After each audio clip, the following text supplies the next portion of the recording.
Hello, what's up mga kabeshi ko? For today's video vlog ay magluto ta og ginataang isda. So, nagpabukal na daay ko dara og nalunod na nato ang isda. Pero bago na gilunod kay syempre nagisa ta dara og sibuyas, bawang ug luya para dili kayo lansa at pampatanggal ng lasa ang luya. Tas gibutngan ako na siya dara og gamay na suka para wala drylan sa atong isda og gilunod na po daay nako dara ang isda. Then ang ikaduhang gata tapos gipabukal, then gibutang ang patatas o wala na siya carrots kay mahal kaayo ang carrots, my goodness.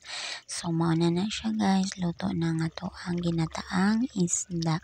Ibutngan po dayon ako na siya dara og pechay para mas lalo gid siya mo lami ug mas lami pa na siya sa imuhang uyab char lang.